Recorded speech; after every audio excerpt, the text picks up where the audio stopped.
L'invité café. L'invité café a un accord sur l'avenir de l'IFSI, l'Institut de formation en soins infirmiers. Nous en parlons avec la 5e vice-présidente de la CTG à l'action sanitaire et médico-sociale. Catherine Léo est notre invitée. Bonjour Catherine Léo. Bonjour Charlie Torres. Alors ce nouvel IFSI visiblement est en marche. C'est l'accord qui va véritablement permettre à l'Institut de sortir de son marasme actuel? Je l'espère. Je l'espère, et puisque nous avons réussi en tout cas à mettre autour de la table tous les partenaires concernés par cet IFSI, cet Institut de formation soins infirmiers. La CTG, l'université, voilà, donc, puisque je rappelle que la collectivité territoriale, par la loi du 13 août 2004, a en charge, à la compétence en tout cas, des formations professionnelles et entre autres les formations sanitaires et sociales. Et donc, est en fait le gros financeur de cet institut de formation. Le CHAR, bien sûr, un acteur important puisque c'est le gestionnaire de l'IFSI, et l'ARS en tant qu'accompagnement tutélaire en charge de la qualité, en tout cas de la formation, et puis bien sûr l'université.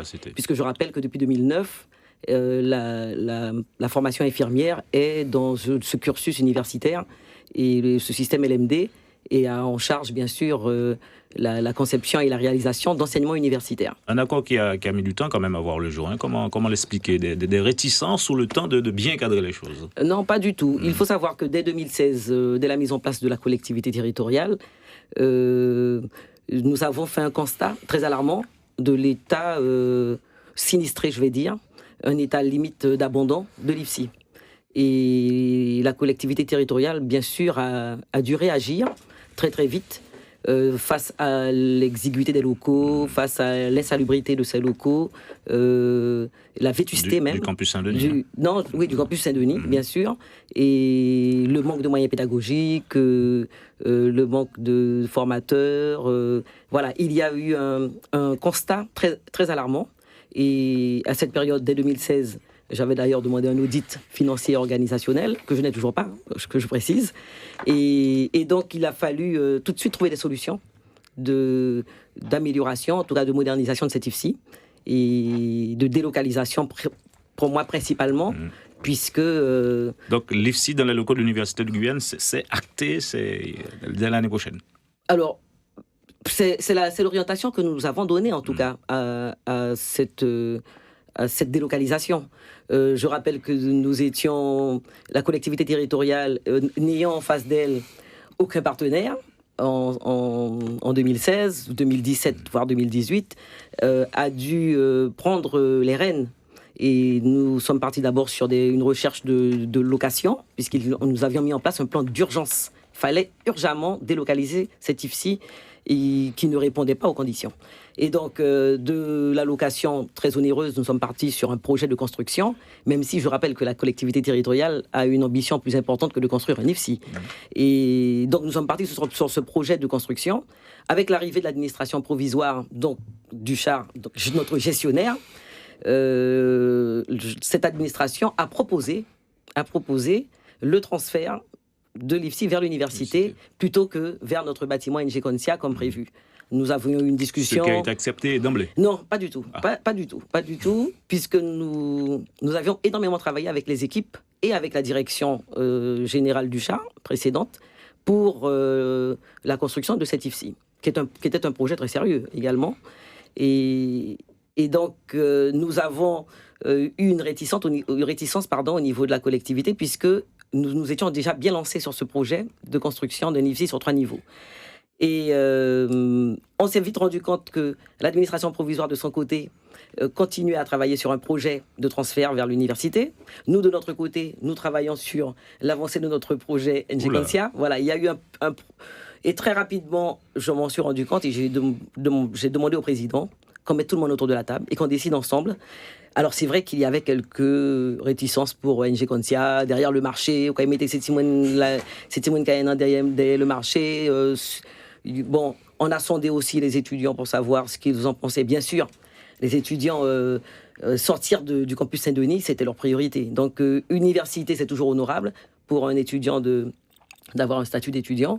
Et nous avons à l'initiative de la collectivité territoriale, mis tout le monde autour de la table. Et vous avez trouvé un terrain d'entente. Et nous avons trouvé un terrain d'entente. Alors, je précise que la présence de la ministre, dernièrement, de la Santé, et son annonce, évidemment, sur demande de l'administration provisoire, et je ne parle pas de l'ARS, parce que la démarche a été initiée par l'administration provisoire, et avec qui j'ai longuement travaillé. Et donc, l'annonce de la ministre a été un renfort pour cette administration provisoire, puisqu'elle proposait de déplacer l'IFSI sur l'université. Et c'est vrai que ça nous a aussi donné à réfléchir. Il n'y avait pas d'obligation. Je rappelle qu'il n'y a pas d'obligation. Donc c'est acté. C'est acté. Et c'est acté. Olivier Dabonne. Alors, est-ce à dire qu'aujourd'hui, les relations sont meilleures avec l'hôpital, avec donc, cette administration? On le rappelle que vous l'avez dit, vous avez demandé un audit donc, financier à l'ancienne direction, qui était aux affaires qu'on n'avait toujours pas. Est-ce à dire aujourd'hui, les relations sont meilleures avec justement le gestionnaire de l'IFSI? Alors, je ne peux pas m'avancer, dire qu'elles sont aujourd'hui meilleures. Tout ce que je sais, en tout cas, c'est que les différents partenaires, que sont l'ARS, l'université et le CHAR, sont visiblement sensibilisés et prêts à assumer leurs responsabilités. Et quand je dis que nous avons trouvé un IFSI en état d'abondance, c'est que les partenaires n'assumaient pas leurs responsabilités.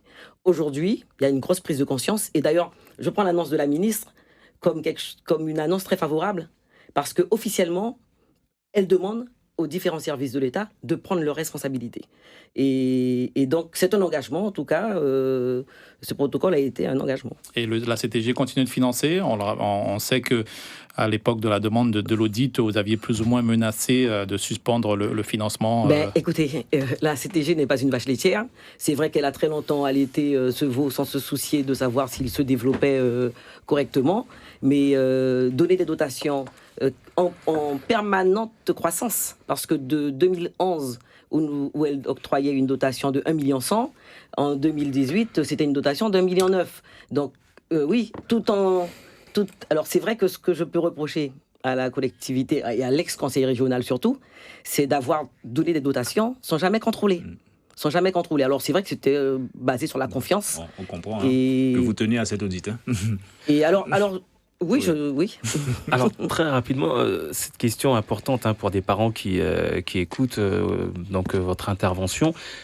Le fait d'être intégré au sein de cette université de Guyane, qu'est-ce que cela va changer pour les étudiants de l'IFSI? Alors, c'est vrai que l'administration provisoire, l'ARS, a tendance à mettre en avant la réforme de l'universitarisation des formations paramédicales. Alors je dis bien, ne faisons pas l'amalgame, parce que même chez NG Consia, nous aurions pu apporter une universitarisation très, très développée.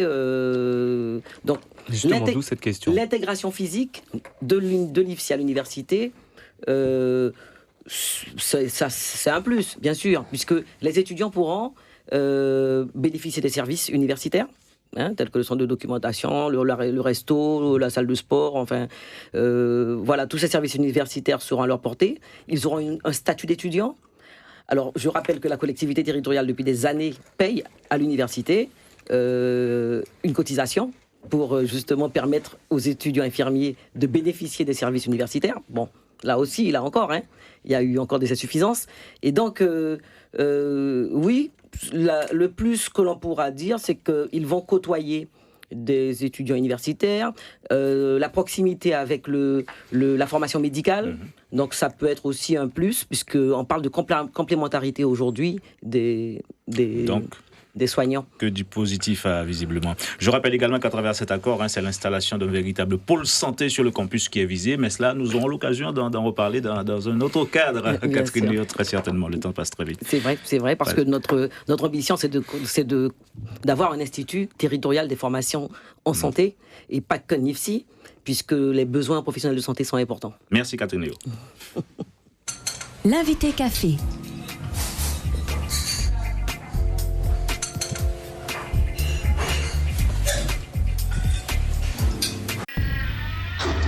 Suivez l'info sur Guyana Première, télé, radio et internet.